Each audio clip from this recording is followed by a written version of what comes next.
This was the moment the Greste family was hoping would never happen.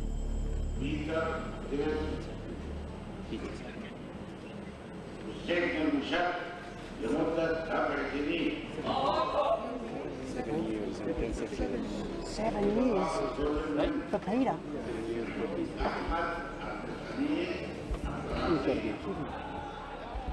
As the court erupts, brothers Andrew and Michael can barely believe what they've just heard.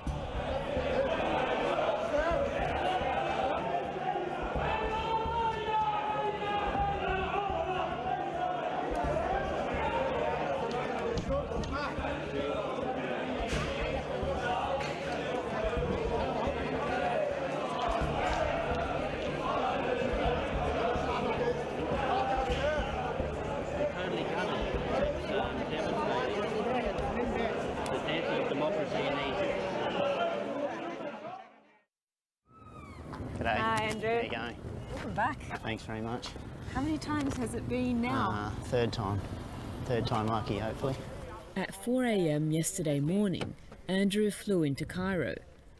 It's been a long flight for the cotton farmer from New South Wales and a long journey since Peter was arrested last December.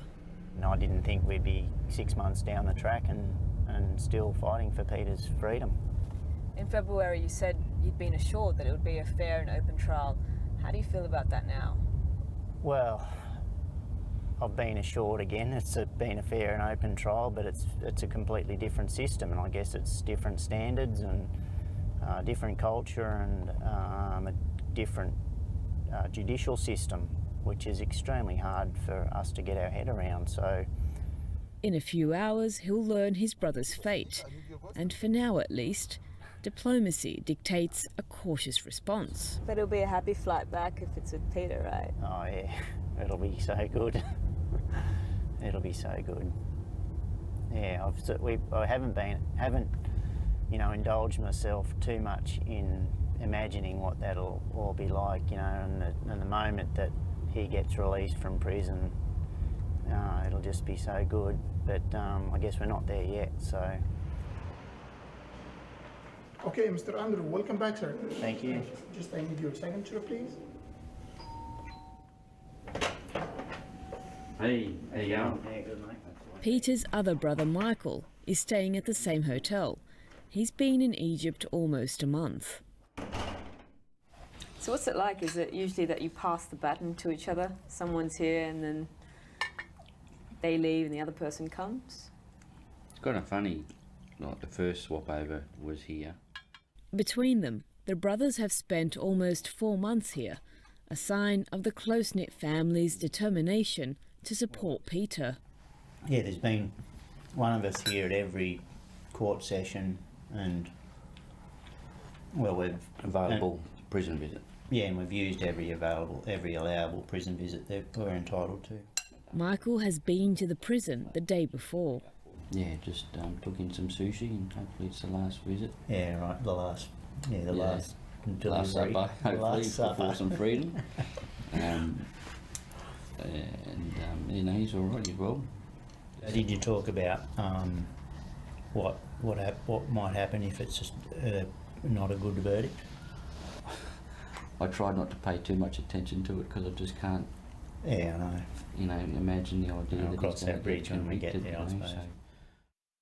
Right now, coalition forces are starting to... Peter's work as a foreign correspondent for the BBC, CNN and Al Jazeera English had taken him to the world's trouble spots. A unified Kenya. His arrest in December was part of a sweeping crackdown against the outlawed Muslim Brotherhood.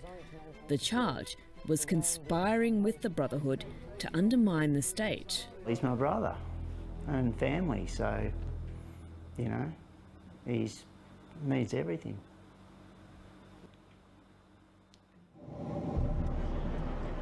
Earlier this year, Dateline travelled with Andrew on his first ever visit to Cairo. When I landed in the airport thinking, well, this is the city where it all went down. Thrust reluctantly into the spotlight, the family have campaigned tirelessly for Peter's release. The issue of freedom of speech in Egypt is under the spotlight. The pressure has been relentless. How are your parents holding up in all this? Oh, pretty good. Look, it's been really stressful for all of us, and we're all pretty anxious, I guess, now that we're actually on D-Day, and when you know Peter's fate lies in someone else's hands, and the outcome of today is going to affect, well, potentially, depending on what the result is, going to affect our lives as well. It's pretty anxious. You feel a bit vulnerable, and Mum and Dad have obviously felt that the same, and probably more so given that it's one of their children.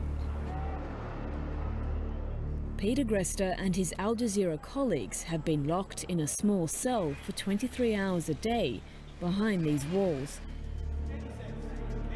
And the world has seen them caged in court. At first, there was no translator for Peter.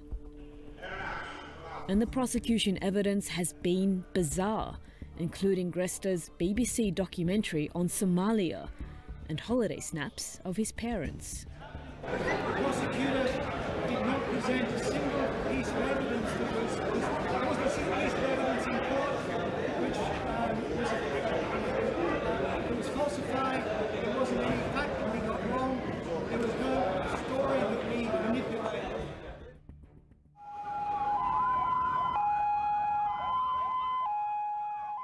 As the brothers arrive at court, a large crowd has already gathered, including Amnesty International's Mohammed Lutfi. This trial has already done a lot of damage. He's been observing the trial closely. Do you think this is a political case? I think from the beginning there is a big political context to the case. There is settling scores, I think, with Al Jazeera and perhaps the foreign policy of Qatar. And there is such a political background that it's difficult to separate the case from what's ongoing in Egypt in the broader context. Inside the court, it's not long before the prisoners are brought in. Peter's just in the front, down there. Right. And has he seen you? Yeah, I think so. Yeah. Has he waved back? Yeah. There we go. There he is, he's waving. Are you nervous? Yeah, a little emotional and a bit sort of terrified in a way, but it's not just Peter's freedom that's at stake, it's principles of free speech and journalism in Egypt. So it's a momentous occasion, and it could be a turning point for him. As the brothers wait for the judge, the mood is positive. There's no sense of what's about to occur. But as the verdicts begin, the tension rises. The judge's words are translated for Andrew and Michael. Then, the shocking news. 7 years.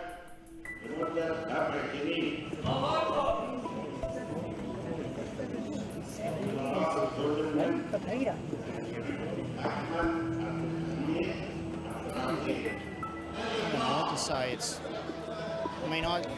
I'm devastated. It's shocking.